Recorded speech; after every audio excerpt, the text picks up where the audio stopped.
So here's the deal, guys. It's still a, nice and beautiful winter out, which means we got a little bit of downtime to work on, both of the vehicles. And a lot of that's been devoted to the D21 LS swap, but got some new parts in today, and I'm gonna give you guys a rundown of what that is. So it's all about the RX7 right now. We got a Corbeau FX1 Wide, as well as an NRG harness bar. So when I was doing autocross last year, it was like 50% of my effort and turning went to holding me in the seat in the RX7.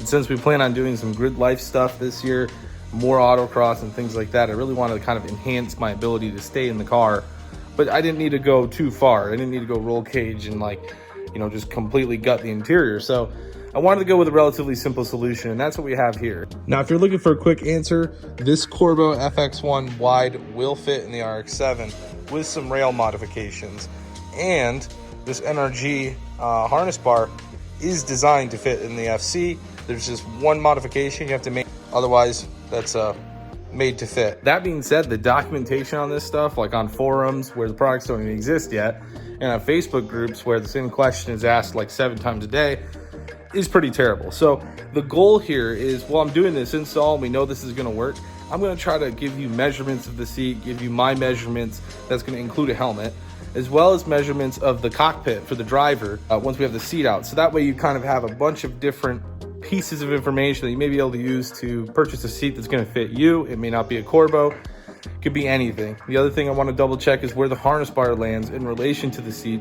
when we're checking our harness straps to make sure that they're, level with your shoulder. So I'm going to try to grab all that info for you while we do the install, but for now, let's get everything unboxed and take a look at it. So first things first is our Corbeau FX1 Wide seat. Now, I'm a big guy, so I needed a wide enough seat to handle that. And this right here, pad to pad, is pretty much the entire width of the cockpit available for mounting your seat in an FC. So it will fit, but it is, it is the tub to the door pretty much. So you can't go wider than this. So I'm gonna grab you guys a couple measurements here. So at the mouth of the seat with the pad included, you're talking 20 inches of clearance. So your legs will be able to be spread to 20 inches. Now on the back of the seat, where you want to be planted the most, right? We're talking 15.5 inches with the pad. Going up from there, if we look into this kind of lower, well, we'll say mid-back to your shoulder, you're talking somewhere around 13 inches, 1.5 foot really, where your back's gonna be rounded into the shoulder pad area. Now the shoulder pads themselves, I can get you a measurement here, but it's only kind of subjective to the shape of your shoulders. If you have a wide back, that's gonna be kind of rounded out along the side here. If you're more narrow at the top, it's not gonna really bolster you much. But just kind of going from where the bolstering starts to round, we're talking like 14.5, 15 inches. And edge to edge here from the inside, that's 23.5 inches. So a couple other measurements I want to hit on. We've got kind of some variation that you're gonna run into here, but if you're sitting directly on the pad, all the way in the back, and we're going from there up to our harness strap location, that's gonna be 23 inches of height, so that'll be where it comes through. From the pad to the overall height of the seat, we're talking 32 inches. Now, something you have to know with the RX7, it's got a super low roof line. Most people with tall torsos are gonna struggle to fit into an RX7. That's with the stock seat. Most aftermarket seats, especially if you're putting them on rails, are gonna actually be higher. The stock seat has a recess in it that allows it to kind of fit as low as possible. So something to keep in mind is that this Corbeau pad, and I'll see if I can kind of show it to you like this, super thick on the front end of the pad. And that's, we're talking, 5 inches thick there, 2 inches thick on the back of the pad. When you remove the pad, you're gaining a substantial amount of space. The height difference here, we now go from roughly 26 inches to the harness height. Now, obviously sitting on the raw tub is not gonna be the best thing in the world, but if you are struggling to fit with a helmet, that could be the difference of, I'm gonna put maybe, a one inch pad in here, or a 1/2 inch pad, something simple to kind of work with that. If you're like me and you have kind of a taller torso, but you're only like 5'10", the reality is you may have to, you know, you may be able to drive the car with the pad, but then when you're doing a track day or something, you have the helmet, you might have to take the pad out and sit raw, or like I said, have a kind of a street pad that you have in there for, you know, reduced comfort but increased fitability. So really quick, now we're gonna get the outside dimensions. So we're talking pretty much a max of 23.5, maybe 24 inches for the overall maximum width on this. On the outside, you know, when we get back near the hips, 21 inches. Up near the shoulders, we're talking 19 inches. Now this is one that's gonna matter, which is the shoulder pads. We're talking 25.5 inches roughly. And so this is gonna be right where your window is. Now, everything I've seen, we're gonna clear that, so I wouldn't be super concerned about it, but it will be pretty much right next to the window when you're in it. It does have a wide shoulder pad area. So the seat does have side mount capability. Center to center on those looks to be 11.5 inches on the dot. So you can do a side mount solution as well as bottom mount solution. Now with the bottom mount, you can see here they have these these peg structures that actually come down from the seat. So you got 4 of those. See, that is going to be 1.5 foot for the center to center in that direction, and then 11.5 for the center and center in this direction. Also want to kind of show you that these do extend down, so you're talking about 1.5 inches from the bottom face of the seat that these will come down. And that's going to be important because I want to show you another thing here. When we're looking at the seat with no pad, see if you guys can see this right here, that's actually the top part of a bracket. You can see the bracket in here kind of protruding up into the space. So those will obviously hurt pretty quickly. Having a bolt in your directly in the back of your thigh is not the most comfortable thing. So that's why I said, even if you can't make the big pad work, even a 1/2 inch or a 1 inch pad here just to give you some comfort is going to be required. So next up, we did go ahead and get some side mount brackets with this seat purchase. I believe these are made out of aluminum because they are freaking light, but some Corbeau basic side mounts. Now these will come in handy down the road. We'll get to that when we do the install. There's going to be some interesting solutions with these that we may have to modify them to make them fit over some of the crossmember rails, and that's if we can't make a bottom mount situation work. Okay, and last thing seat wise here, we got our Corbeau harness. Now if you want a harness and seat solution that's going to meet FIA spec, you're not going to be using Corbeau, but in this case we don't need that. So when I have the Corbeau harness set up, this is a 5-point with the ratcheting unlock. That's going to come with your ratchet, you got your belts, and then it comes with the mounting hardware. Put these through the floor and in the different mounting locations that you're going to need it. And next up, we have the NRG harness bar. Like I said, this thing is made to fit the stock belt location. It does come with some new hardware for that. And then it's going to come with these 2 adjustable end links. Well, these 2 links with adjustable end links on them that'll stiffen up the harness bar and keep it from having any rotation on it. And you'll see that's what these brackets here are for. Once again, this is pretty simple, just requires some trim modification. So that being said, let's get the stock seat out of this thing and kind of see what real estate we're working with. So I'm just gonna give the camera to my backup camera guy. There you go. Does that work for you? Yep. All right. Get back to it, man. All right, though, we got to do it in the car, though, so come with me. So we got 4 mounting locations, 2 in the front here, and then 2 in the back.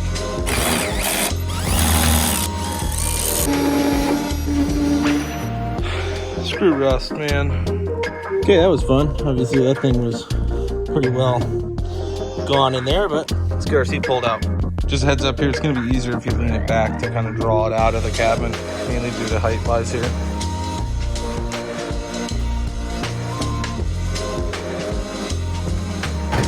All right, so we're gonna go a little nuts with measurements in here, but I wanna get you guys kind of everything that works for what we're doing. So all the way down to the pedals to the first hole location, we're talking 25 3/4 of an inch, roughly 26 inches.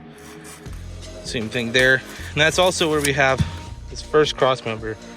This cross member is gonna be, 2.5, 3 inches wide. That's gonna impact some stuff. That's gonna be in the way a little bit. Yeah, from the wheel well all the way up there, bringing it back over to here, we're talking somewhere around, yeah, right around 50 inches. So that's from front to back space. Next up, all the way down at the floor, we've got 19.5 maximum inches from the base of the floor to the base of the floor. A little bit wider here at the tunnel, we've got 22 inches from the edge of the floor here, kind of in its raised position to the side of the tunnel. Looking at 22 inches in the back as well. Next up, talking some height, we have like 37 inches from the base of the floor up to the inside of the roof line here. Now this is a sunroof car. This is a GTU with a sunroof, so there's gonna be some reduced head space in here, but we'll get to that next. Okay, we're talking 39 inches from kind of that bolster pad alongside the sunroof to the floor. Now that we've got the space in here to put the seat in, I think we're actually gonna jump in here. We'll get the harness bar installed first because, you know, I got more room to get my big self in here and work around. So we're gonna jump to the harness bar install. Now I wanna make another note here regarding the harness bar. When you get this thing, there's just a disclaimer in here from NRG. And you'll notice, if you've done any research, this bar has been around for like 15 years, give or take, based on some of the forums I've read.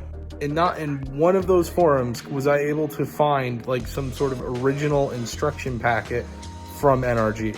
I don't know why, but so what that means is it seems like NRG has no formal instructions for the installation of this. So we're gonna walk through what it seems like they think you should do to install this. The bar itself, symmetrical. You obviously have your belt loop here, and then you have this catch right here, your little bracket, and then you have kind of this long slung bracket that has only one mounting location. That mounting location is only going to correlate with the S4 seatbelt bolt on each side of the car. If you have an S5 with the sliding belt, that is still back there, it's just behind the trim. So that takes care of this location on each side, and then we have this bracket, right? This thing is intended to run from here. This goes to the lower seatbelt mounting location. Okay, now to remove this little cap here, so you have it popped out. It's pretty simple. It's fixed up top here, so you're just gonna kind of apply pressure from the top like this. That'll pop it forward and out. So now we can access that bolt up there.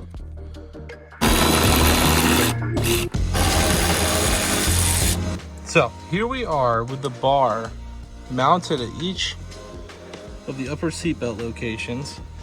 This is not damaging the trim at any point here. I want to make a couple points. So one, you see that badge? That thing's upside down. Two, you'll see everybody be like, oh, I can't get it back. It's gonna hit the trim. I gotta trim the trim. The thing is that I've noticed is that these pads aren't designed to plate against the steel body. I mean, they're literally, you could put a washer on the back side of them and that is all the connection. The actual bracing comes from the braces that come from the lower mount location. Once again, without instructions, I don't really know, but in my head, that is how this is engineered. It's not engineered to be against the panel of your car, just rubbing. I mean, there's only one bolt location. To kind of add to that, it's a little hard to tell, but there's actually a fold in these plates on the edge of the bracket. They bend, they twist a little bit. You can kind of see it right there in the center of the shot. So that to me is intentional, and it's intended to kind of trim, rotate into the trim, the opening in the trim, to allow you to just make that connection there. Put your seatbelt on top of that or whatever harness bracket you're going to use. And then you're going to use that brace bar on each side. That's going to actually provide the stiffness to this bar to prevent the rotation. So here we are with that brace coming from the lower mount location. You can see it comes up and it's entirely too long. So guys, thanks to Brad on the Facebook page, this is where I kind of finally determined that the NRG harness bar that's shown on Vivid Racing is actually a generic bar with that part number. On top of that, I think the ideal solution for it is actually an S5 FC with the auto seat belts, because it's actually going to be further back and it would make sense to have the longer bar. So at this point, we kind of have apples to oranges situation. I'm not going to worry too much about that. I know where the bar is. It looks comfortable there, and it's going to put the least amount of stress on the seatbelt bolts. So what I'm going to do is I'm going to cut down the bars that support the main bar. I'm going to cut them down by 2.5 inches. That way we have some adjustability with them, and re-weld everything and put them back in. And inches out.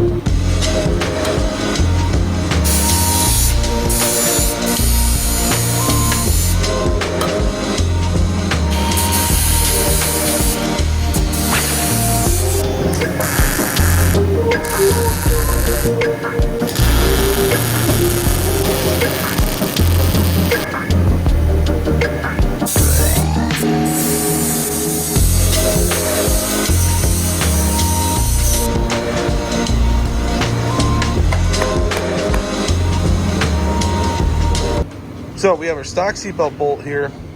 The bolt that comes with the harnesses, a little bit different shoulder, and then I've got a 2.5 inch bolt here. Now, these are 7/16 by 20, or these are inch long, and then this is 2.5 inches long. These are too short because you got to think you're putting that eyelet on there, as well as a seat belt, as well as a harness belt. It's all got to fit on a bolt. So this is going to be more what we want to work with, but at the same time, this is too long. You only have about a 1/2 inch of thread before it bottoms out when you're putting it in the car. So what I'm going to see if I can do is cut this down by a 1/2 inch first, see if I can get it to thread like that, and then if that'll be enough to get everything on there. We're going to have our bolt, a washer, then the lap belt, then the seat belt, then the spacer, then our support bar, and we'll bolt it in from there.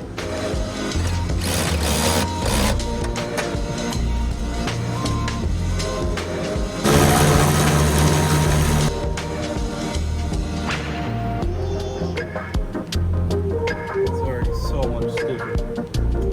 Like that. Okay. Now the passenger side, all we're trying to do is get the support bar up on. There's not going to be a harness on the passenger side, so we can use a little bit less length. Okay, I confirm that's not enough length, so we're going to have to go ahead and cut down another one of those 2.5s that I have so we can fit everything on here. We'll just use a little bit more spacers to make it happen.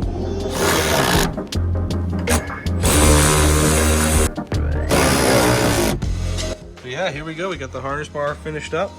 Everything's installed. Not a huge deal if you know how to weld. If you don't know how to weld, that's going to be a little problematic. You might end up cutting the panels and turning it back in further, but you know, if you got a buddy that welds, this is a really simple weld job. Shorten it by 1.5 to 2.5 inches and you'll be good to go. Just bolt it in and everything else is good. Now the next thing to do is to get the seat in the car, and that's going to be a little bit more of a challenge. So I've already started working on some stuff for that, but we're going to leave that for the next video on this.